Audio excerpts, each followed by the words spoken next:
नमस्कार मंडळी, अनुज रेसिपीमध्ये आपल्या सर्वांचं खूप खूप स्वागत. आज आपण बनवणार आहोत खमंग रुचकर अशी पालकपुरी. तोंडाची चव वाढवण्यासाठी हा पदार्थ अतिशय उत्तम आहे आणि खाण्यासाठी पौष्टिकही आहे. चला तर मग आता आपण रेसिपीला सुरुवात करूया. पालकपुरी बनवण्याकरिता मी इथे एक पालकाची जुडी घेतली आहे. पुरी बनविण्याकरिता आपल्याला फक्त पानांचाच वापर करायचा आहे. त्यामुळे मी आता या जुडीची देठे कापून टाकली. आता मी ही पालकाची पाने स्वच्छ धुवून घेतली आहेत. तर बघा, मी हा पालक थोड्या मोठ्या आकारामध्येच कट करून घेतला आहे. जास्त बारीक करून घ्यायची गरज नाही. आता हा पालक आपल्याला लगेचच मिक्सरच्या भांड्यामध्ये टाकून घ्यायचा आहे. आपल्याला पालक शिजवून घ्यायची गरज नाही. संपूर्ण पालकाची पाने या मिक्सरच्या भांड्यामध्ये टाकली गेली की सोबतच यामध्ये टाकूया 6 ते 7 हिरव्या मिरच्या, 7 ते 8 लसूण पाकळ्या, 1 चमचा जिरे, 1 चमचा धणे किंवा थोडीशी धनिया पावडर टाकली तरी चालते. थोडेसे मीठ, सोबतच यामध्ये एकदम थोडंसं पाणी घालायचं आपल्याला, म्हणजे हे सर्व छान बारीक होतं. बघा, याची किती छान अशी पेस्ट तयार झाली आहे. तर आता मी पीठ मळून घेण्यासाठी एक ताट घेतलं आहे.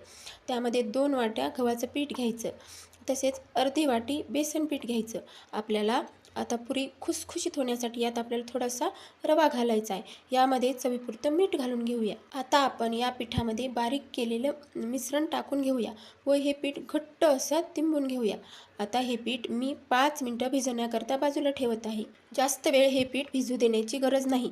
आता बघा, या पिठाला किती छान रंग आला आहे. चला तर आता लगेचच पुरी बनवायला घेऊया. मी आता इथे एक पोळपाट घेतला आहे. या पुरीला लाटताना पीठ न लावता पोळपाटावर चिटकू नये म्हणून थोडंसं तेल लावून घ्यायचं. आता या कणकेमधील थोडासा भाग तोडून घेऊया व छोटीशी पुरी लाटून घेऊया. पुरी लाटताना ती जास्त जाड पण लाटू नये व जास्त पातळ पण लाटू नये. मध्यम जाडीची पुरी लाटून घेतली. आता मी या पुऱ्या तळण्यासाठी एका कढईमध्ये थोडंसं तेल टाकून घेतलं आहे. आता हे बघा, तेल छान गरम झालं आहे. मी आता यामध्ये पुरी तळून घेते आहे.